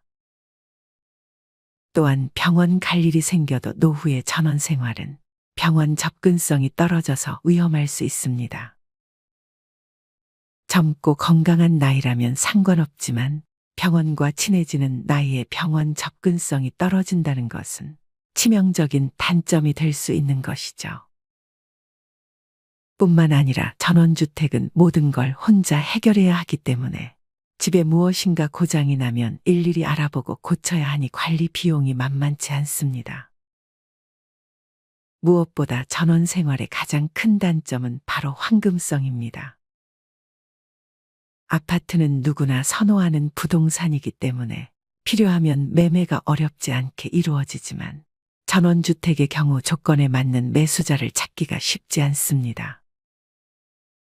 전원 생활을 하다가 생각보다 녹록지 않아 집을 팔고 다시 서울로 가야겠다고 생각할 때는 힘들게 지은 집을 반값에 파셔야 할 수도 있습니다.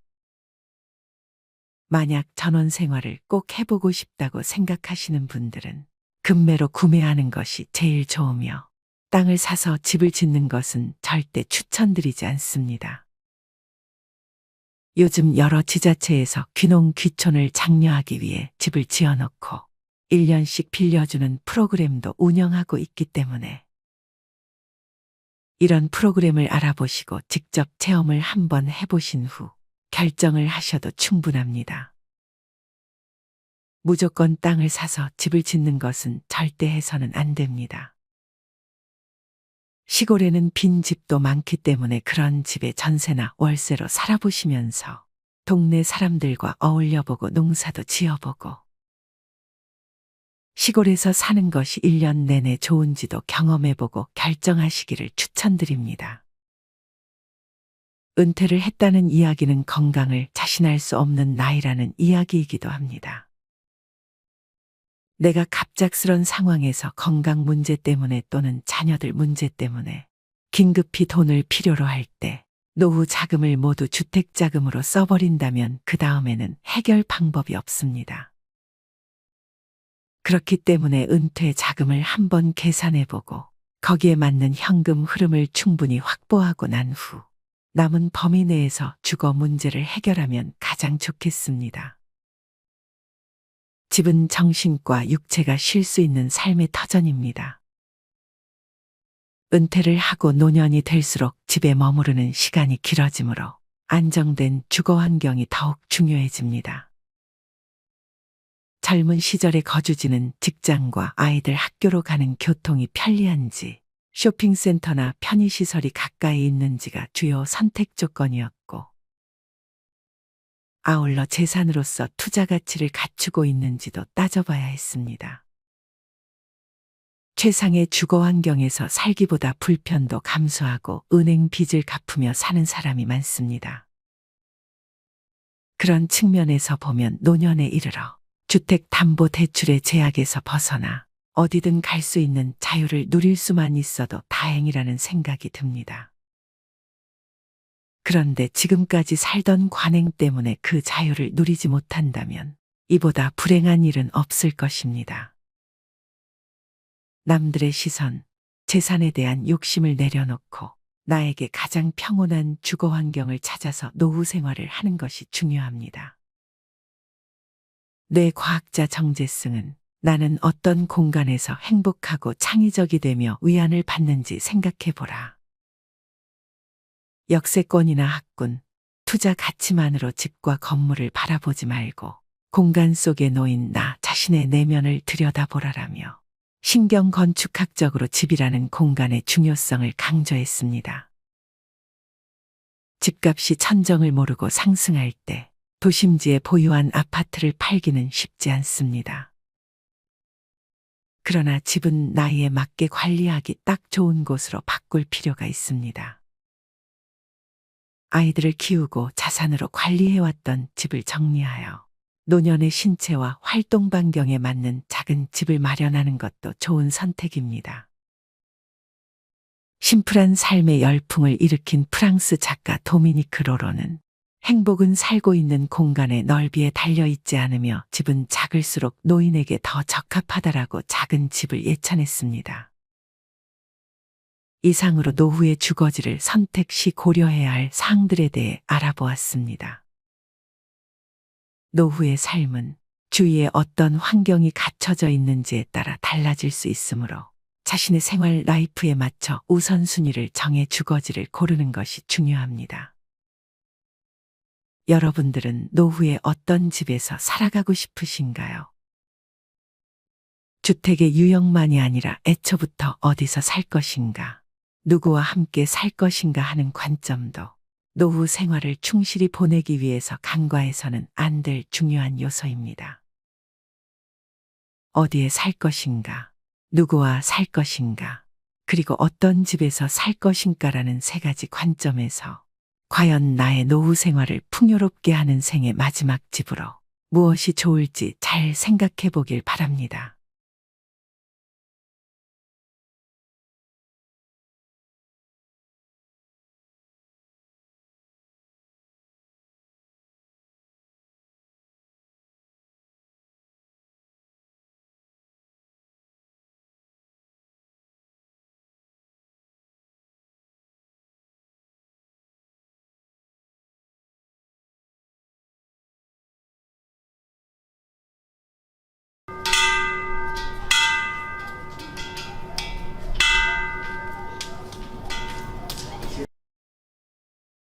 여러분, 이런 경험 있으신가요? 카톡 알림이 울립니다. 보니 평소 거의 연락하지 않던 친구 이름입니다. 설마 무슨 일 하고 열어보니 우리 엄마 돌아가셨어. 짧은 문자 하나가 툭 하고 떨어져 있습니다. 순간 가슴이 쿵 내려앉습니다. 아, 그 집 어머니 아직도 건강하신 줄 알았는데. 그런데 이내 마음 한구석에서 이런 생각이 올라옵니다. 아, 가야 하나 말아야 하나. 몸도 무겁고 요즘 날씨도 추운데 차 타고 가려면 2시간은 걸리는데 혼자 운전하기 힘든데 그냥 조이금만 보내면 안 될까? 여러분도 한 번쯤 이런 고민 해보셨을 겁니다. 젊었을 땐 아무 생각 없이 달려가던 발걸음이 60이 넘으니 몸이 예전 같지 않아 점점 더 무겁게 느껴집니다. 또 요즘은 봉투값에다 기름값까지 생각하게 되니 조금 더 머뭇거리게 되죠.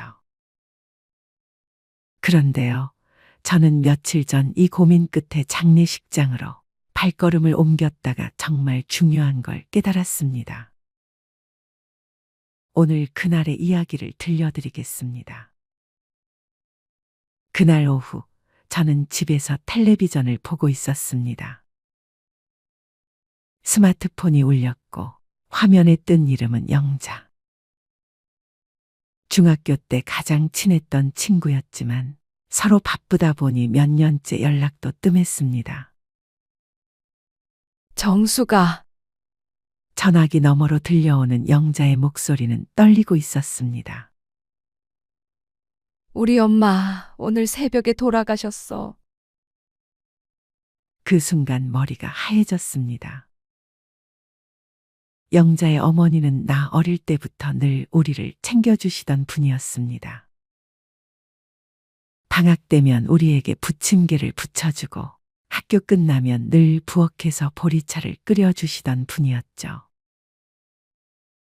결혼할 때도 일부러 찾아와서 봉투를 내밀며 우리 막내딸 시집가네 하고 웃어주시던 그 모습이 떠올랐습니다. 전화를 끊고 한참 앉아 있었습니다. 장례식장은 집에서 차로 2시간 거리, 게다가 밤길 운전이라 생각하니 한숨부터 나왔습니다. 오늘은 그냥 집에 있고 내일 낮에 갈까? 아니면 전화만 드리고 조의금만 보낼까? 이 무릎으로 갔다 오면 한동안 더 아플 텐데. 머릿속에서 온갖 핑계가 돌았습니다.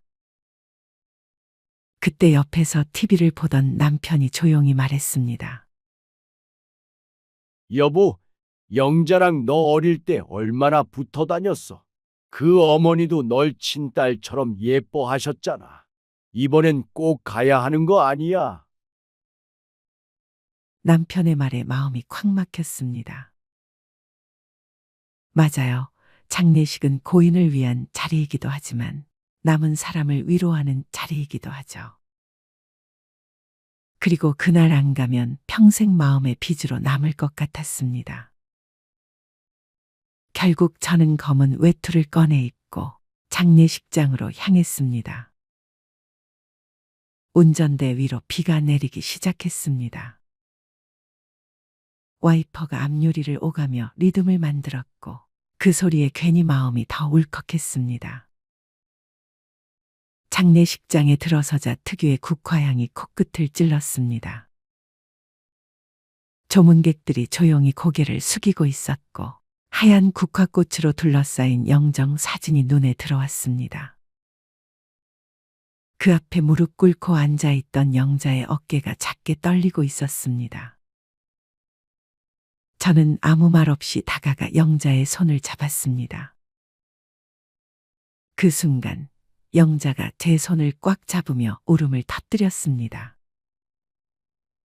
정수가 너 왔구나. 와줘서 고마워.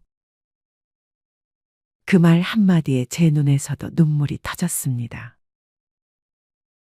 그동안 바쁘다는 이유로 연락도 자주 못했던 게 한꺼번에 미안해졌습니다. 장례식장 구석 테이블에서는 영자의 사촌, 오랜만에 보는 동창들이 모여 있었습니다. 어머, 너 여기 있었구나. 진짜 오랜만이다. 우리 이 모임 한번 만들자. 너무 오래 못 만났네. 그렇게 서로 연락처를 다시 저장하고 조만간 우리 밥 한번 먹자 하며 약속을 잡았습니다. 한동안 끊어졌던 관계가 이 장례식장에서 다시 이어졌습니다. 만약 제가 오지 않았다면 이 인연들은 영영 끊어졌을지도 모릅니다. 경조사 자리는 관계를 다시 이어주는 마지막 기회였습니다. 장례식장을 나오니 밤 공기가 차갑게 스며들었습니다. 차 안에서 혼자 이런 생각이 들더군요. 언젠가 내 부모님도, 내 남편도, 나도 누군가는 이런 자리를 치르게 되겠지. 그때 내 옆에 누가 앉아줄까?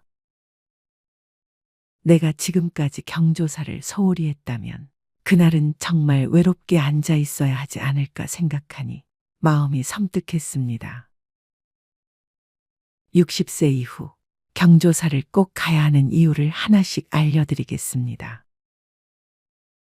첫 번째, 마지막 인사를 놓치면 평생 마음에 남습니다. 60세 이후에는 내일 가야지, 다음에 가야지 하다 보면 그 다음이 없을 때가 많습니다. 친구의 부모님 장례식, 동창의 장례식은 사실상 그 사람과의 관계에서 마지막으로 얼굴을 볼 기회입니다. 마지막 순간에 얼굴 한번 비춰주지 못했다는 미안함은 생각보다 오래 갑니다. 저는 실제로 어떤 어르신이 이렇게 말씀하신 걸 들었습니다. 무릎이 아파서 하루 미뤘더니 벌써 발인까지 끝났더라. 그게 그렇게 마음에 남아. 그날 이후로는 힘들어도 무조건 가. 이 말이 참 와닿았습니다. 한 번 놓친 작별 인사는 평생 돌이킬 수 없습니다. 몸이 조금 힘들어도 그날 발걸음이 마음의 평화를 지켜줍니다. 두 번째, 관계를 이어주는 마지막 끈입니다. 젊을 때는 안 만나도 친구였지만 60이 넘어가면 안 만나면 관계가 끊어집니다. 그리고 나이 들어서는 새로운 친구를 만들 기회가 거의 없습니다. 결국 내 곁에 남는 건 평생 알고 지낸 사람들입니다. 장례식이나 결혼식 같은 경조사는 그 사람들과 다시 이어지는 마지막 다리입니다. 그 자리에서 아직 건강하시네 하며 웃고 우리 한번 밥 먹자 하고 연락처를 다시 저장하고 오래 잊고 지냈던 관계가 다시 살아납니다. 만약 이런 기회를 놓치면 그 관계는 다시는 이어지지 않을 수도 있습니다. 관계는 내버려 두면 저절로 이어지는 게 아니라 내가 직접 움직이고 가서 얼굴을 보여줘야 살아납니다. 세 번째, 나의 존재를 세상에 알리는 방법입니다. 나이가 들수록 사람들은 점점 잊혀갑니다. 연락도 줄고 모임에서도 빠지고 세상에서 조금씩 사라지는 기분이 들기도 하죠. 그런데 내가 경조사에 가면 사람들이 다시 나를 기억합니다. 멀리서도 와주셨네. 아직 건강하시네. 이런 말 한마디가 나의 존재를 다시 세상에 새깁니다. 그리고 그 기억은 오래 갑니다. 그 다음에 누군가 모임을 만들 때 그때도 와주셨잖아. 이번에도 부르자. 이렇게 다시 이름이 불리게 됩니다. 결국 내가 사회와 관계를 맺고 있다는 사실을 스스로 확인하는 기회가 됩니다. 네 번째, 나중에 나에게 돌아옵니다. 이건 아주 현실적인 이야기입니다. 내가 남의 경조사에 발걸음을 하면 나중에 내가 어려울 때 그 발걸음이 돌아옵니다. 특히 장례식은 그렇습니다. 내 배우자, 내 부모, 내 형제의 장례식에 누가 와주느냐는 내가 살아온 관계의 결과입니다. 어떤 할머니가 이런 이야기를 하셨습니다. 내 남편 장례식 때 텅 빈 빈소에 앉아 있으니 살아생전 우리가 얼마나 남의 경조사에 안 갔는지 알겠더라. 관계는 일방향이 아닙니다. 내가 보내놓은 정성, 내가 갔던 발걸음은 돌고 돌아서 내 자리로 옵니다. 다섯 번째, 내 가족을 위한 관계의 보험입니다. 많은 분들이 나는 혼자면 된다고 말씀하시지만 사실 장례식장에 홀로 앉아 있는 건 내가 아니라 내 가족입니다. 내가 관계를 이어놓지 않으면 내 배우자, 내 자식이 그 외로운 자리를 홀로 지켜야 합니다. 내가 지금 움직여 두는 발걸음은 결국 내 가족에게 돌아가는 선물입니다. 내가 남의 슬픔을 함께 해준 만큼 언젠가 내 가족이 슬플 때 그 자리 옆에 앉아줄 사람이 생깁니다. 여섯 번째, 삶의 리듬을 유지시켜 줍니다. 퇴직 후 집에만 있으면 하루가 길고 점점 무기력해집니다. 경조사는 나를 집 밖으로 나오게 합니다. 검은 옷을 꺼내 입고 차를 타고 오랜만에 사람들을 만나 인사 나누고 그날 하루는 다시 세상과 연결되어 있다는 느낌을 줍니다. 이런 작은 움직임이 우울감을 막아주고 몸과 마음을 동시에 깨웁니다. 심리학에서도 의례는 사람의 삶을 지탱하는 힘이라고 말합니다. 경조사에 참여하는 건 그 의례를 지키는 행위이자 내 삶에 다시 리듬을 주는 행동입니다.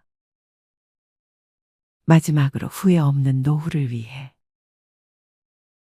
나이 들어 가장 무서운 건 그때 갈 걸 하는 후회입니다. 결혼식 안 가서 섭섭하게 만든 친구, 장례식 안 가서 끝내 풀리지 않은 오해. 이런 감정은 오래 갑니다. 60세 이후의 인생은 후회할 시간이 많지 않습니다. 마음에 빚을 지고 사는 건 남은 시간을 더 무겁게 만듭니다. 경조사에 가는 건 상대를 위한 것이 아니라 결국 나 자신을 위한 선택입니다. 몸이 무겁더라도 마음이 귀찮더라도 꼭 가십시오. 그 발걸음 하나가 언젠가 나와 내 가족에게 가장 큰 위로로 돌아옵니다.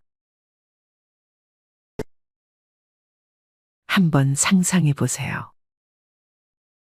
어제까지만 해도 함께 밥을 먹었고 TV를 보며 투덜거리던 그 사람이 오늘 아침 조용히 아무 말도 없이 숨을 멈추었습니다.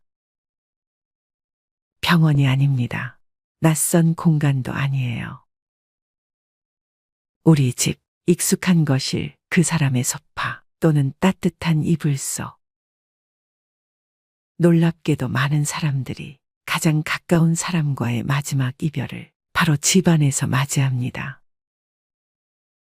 그것도 아주 갑작스럽게요. 갑작스러운 이별은 시간을 멈추게 합니다.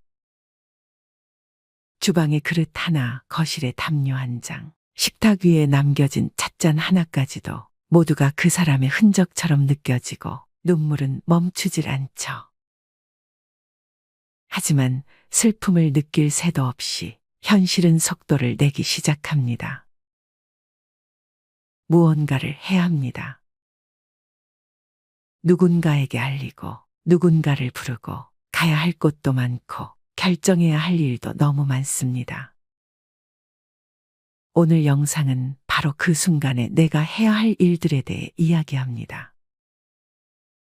막막하고 무섭고 누군가 도와줬으면 좋겠다는 생각이 드는 바로 그 시간에 착하게 고인을 예우하고 실질적인 절차들을 하나하나 밟아갈 수 있도록 제가 그 길을 차분히 그리고 아주 구체적으로 설명해 드릴게요.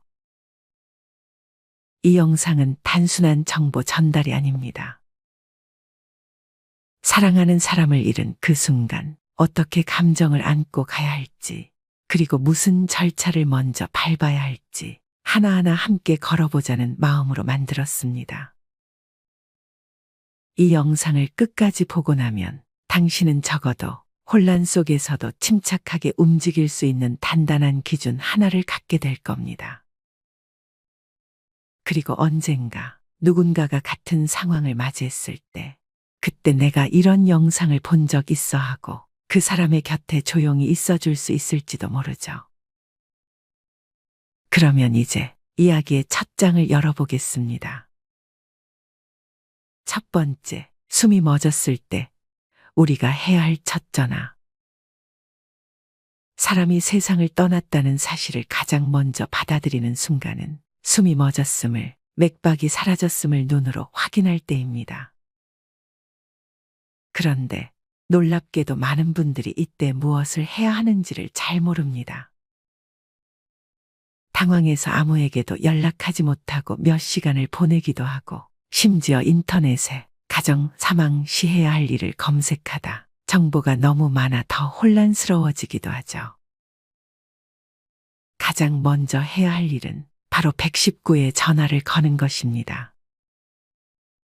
가족이 숨을 쉬지 않아요. 집입니다. 주소는 땡땡땡입니다. 이 말 한마디가 그 다음 모든 절차의 시작이 됩니다.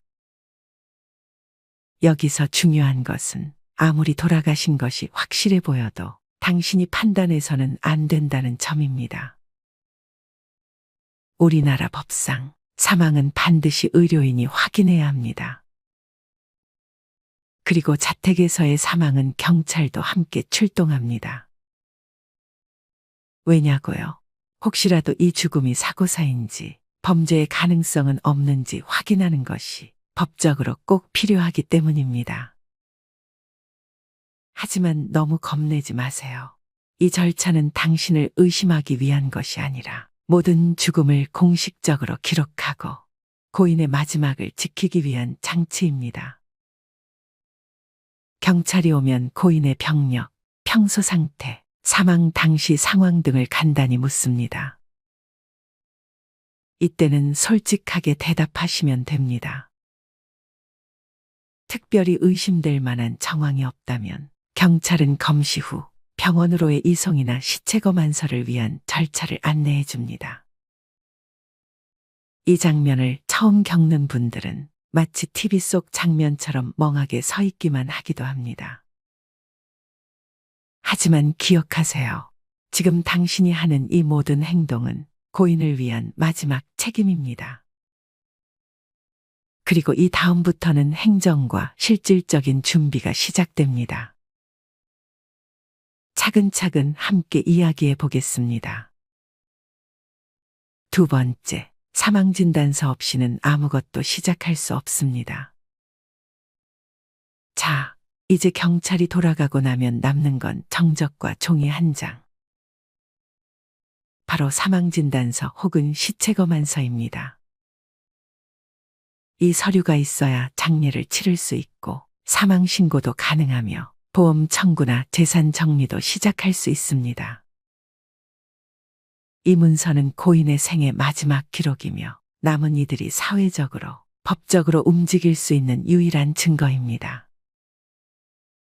만약 고인이 병원에 꾸준히 다니고 계셨던 분이라면 평소 진료했던 병원의 주치의가 사망진단서를 발급해 줄 수 있습니다. 그러나 문제는 갑작스러운 죽음입니다. 어제까지만 해도 말짱하셨던 분이 오늘 아침 숨을 쉬지 않게 되었다면 이건 의료 기록이 없는 상태의 사망으로 처리됩니다. 이 경우 구급대원은 경찰에 연락하고 경찰은 사망 현장을 확인한 뒤 범죄성이 없다고 판단되면 검시 후 시체 검안서를 발급하도록 안내합니다. 간혹 정확한 사망 원인을 알 수 없거나 자살이나 사고사, 타살 가능성이 있다고 판단되면 국과수 부검 절차로 넘어가는 경우도 있습니다. 물론 가족 입장에서는 고통스럽고 힘든 절차지만 정확한 사망 원인을 남겨두는 일은 의외로 중요한 법적 보호 장치가 될 수 있습니다. 사망진단서나 시체검안서를 받게 되면 그 서류의 원본은 반드시 잘 보관해야 합니다. 이 원본 한 장으로 할 수 있는 일들이 정말 많습니다. 그리고 병원에서 사본을 발급받을 수 있을 때는 미리 최소 5부에서 10부 정도는 준비해 두시는 것이 좋습니다. 왜냐고요? 사망신고, 보험 청구, 금융기관 신고, 통신사 해지 등 각종 절차에서 사본을 요구하기 때문입니다. 어떤 기관은 사본도 원본 대조 필히 찍힌 것이어야 하고 어떤 곳은 무조건 원본 제출을 요구하는 경우도 있으니 최소한의 대비는 필수입니다. 자, 이제 이 서류 한 장을 손에 넣었으니 고인을 어떻게 모실지를 결정해야겠죠. 세 번째, 장례식장 선택. 미리 알아두는 사람만 덜 당황합니다. 사망진단서까지 받았다고 해서 일이 끝나는 게 아닙니다. 이제는 고인을 어디로 모실 것인지 결정해야 합니다. 하지만 이 부분에서 많은 분들이 처음으로 막막함의 벽에 부딪힙니다. 이전까지는 누군가가 안내해줬습니다. 119는 경찰을 불렀고 경찰은 병원을 안내했고 병원은 진단서를 내줬습니다. 그런데 지금은 아무도 어느 장례식장이 좋습니다. 라고 알려주지 않습니다. 그래서 사람들이 흔히 하는 행동은 이렇습니다. 스마트폰을 꺼내 우리 동네 장례식장, 장례 절차 순서, 장례식장 추천을 검색하는 것. 이 과정에서 시간을 허비하고 마음은 더 조급해지고 결국 첫 번째 검색 결과에 전화를 겁니다. 하지만 장례식장은 단순한 장소가 아닙니다. 그곳은 고인이 마지막 밤을 머무는 곳이자 가족과 지인이 조문을 오고 이별의 말을 전하는 아주 중요한 공간입니다. 그러니 장례식장 선택은 신중해야 합니다. 첫째, 고인이 평소 다녔던 병원에 장례식장이 있는지 확인해 보세요. 대형 병원일수록 자체 장례식장을 보유하고 있는 경우가 많고 의료 기록과 연결되어 있기 때문에 행정 처리가 더 수월합니다.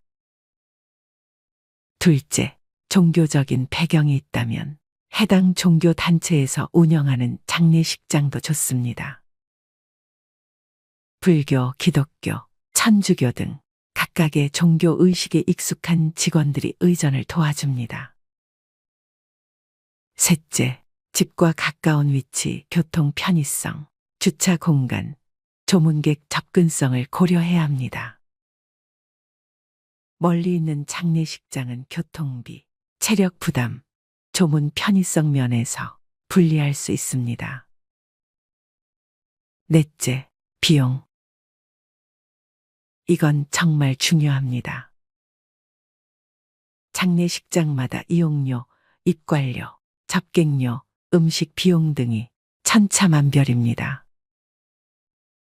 견적서를 요청하고 빈소 사용 시간과 옵션 항목이 어떻게 구성되어 있는지 꼼꼼히 확인하세요. 전화로 문의할 때는 이렇게 말하시면 됩니다. 땡땡땡 씨가 자택에서 돌아가셨고 시신이 지금 땡땡땡 주소에 있습니다.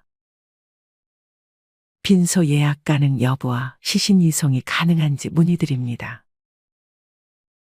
대부분의 장례식장은 24시간 운영되며 상담원과 연결되면 빈소 예약 상황, 고인 접수 절차, 이송 가능 시간 등을 안내받을 수 있습니다. 시신 이송 차량은 일반 승합차 형태로 외부에서 보면 장례 관련 차량이라는 인상을 주지 않도록 배려되어 있습니다. 이웃들이 민감하게 반응하는 상황을 줄이기 위해서죠. 장례식장에 도착하기 전 가족들이 고인의 마지막 모습을 정리할 수 있는 시간을 갖게 됩니다. 이 시간은 정말 소중합니다. 좋아하던 옷을 입혀드리고 머리를 정돈해드리고 혹은 마지막 사진 한 장을 남겨두는 분들도 계십니다. 그 옷 입히고 싶었는데 찾질 못했어요. 그 순간 정신이 하나도 없어서 진도 못 찍었어요. 장례를 치르고 난 뒤 가장 많이 하는 후회 중 하나입니다. 그러니 지금 이걸 보고 계신 여러분께 부탁드립니다. 만약을 대비해 부모님이나 가족의 평소 좋아하던 옷을 따로 챙겨두는 것, 사진을 남겨두는 것, 미리 이야기를 나누는 것. 이건 결코 불경한 일이 아닙니다. 오히려 사랑의 표현입니다. 이렇게 시신이 장례식장에 도착하면 이제 본격적인 장례 준비가 시작됩니다. 네 번째, 장례 방식 결정, 화장, 매장, 자연장, 그 의미를 다시 생각해 보세요.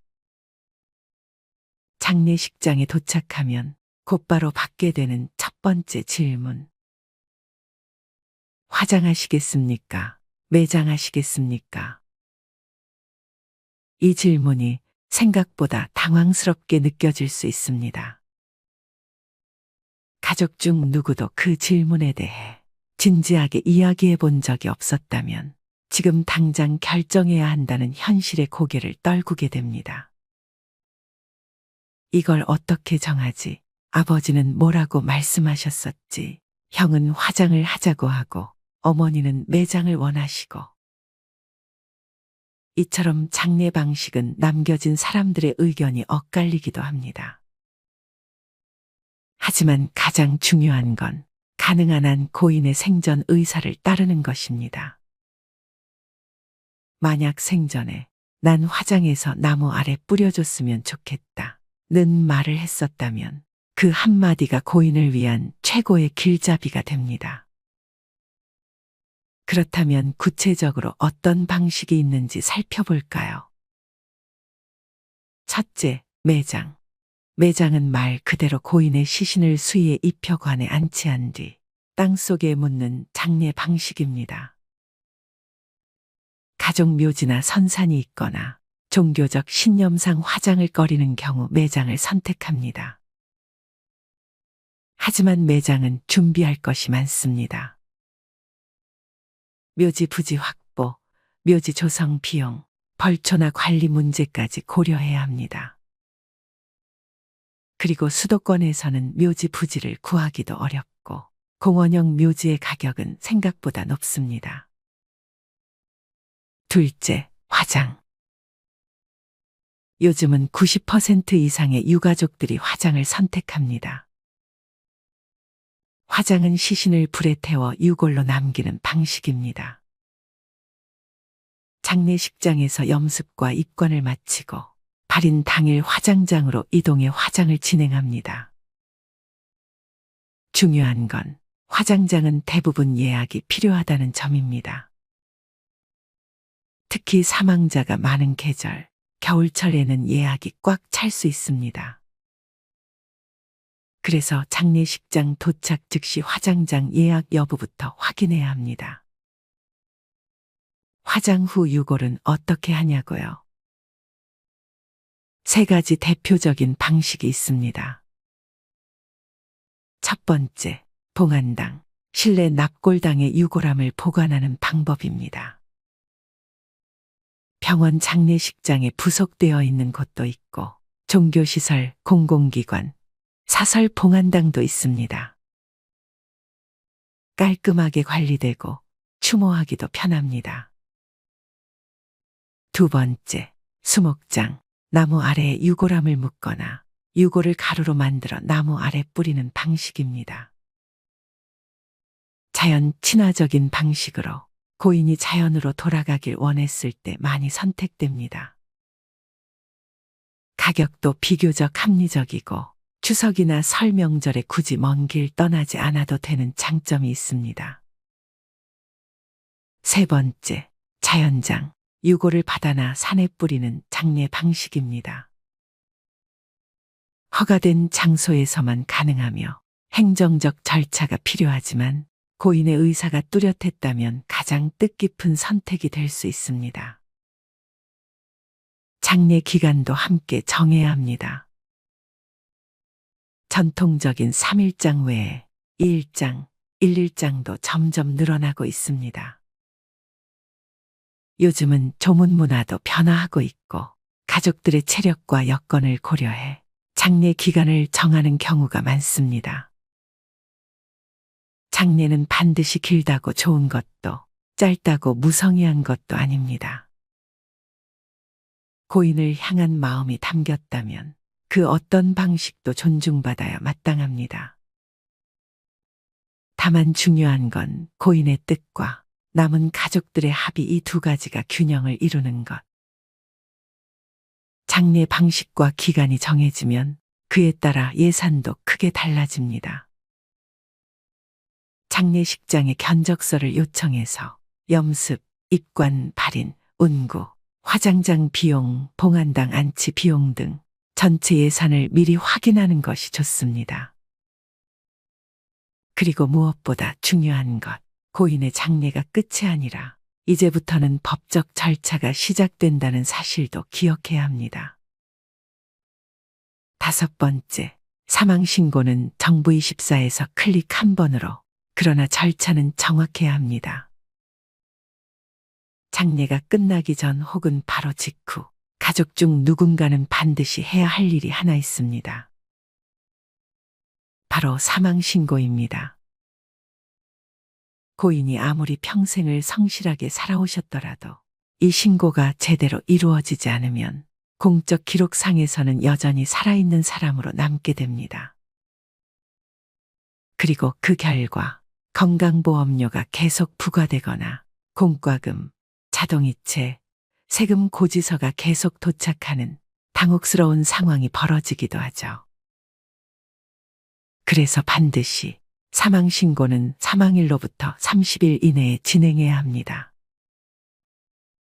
이를 넘길 경우 과태료가 부과될 수 있고 상속 등 다른 절차가 모두 지연되거나 꼬일 수 있으니 주의해야 합니다. 그렇다면 어디서 신고하느냐?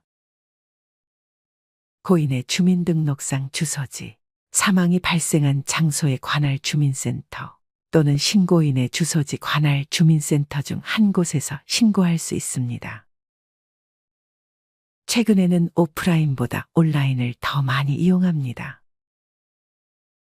정부24라는 국가 행정 포털을 통해 사망 신고를 간편하게 접수할 수 있기 때문이죠. 공동 인증서만 있다면 집에서도 가능하며 서류 발급이나 되면 민원보다 훨씬 수월합니다. 사망 신고를 할 때 필요한 서류는 다음과 같습니다. 사망진단서 또는 시체검안서 원본 일부, 신고인의 신분증, 사망신고서 작성. 정부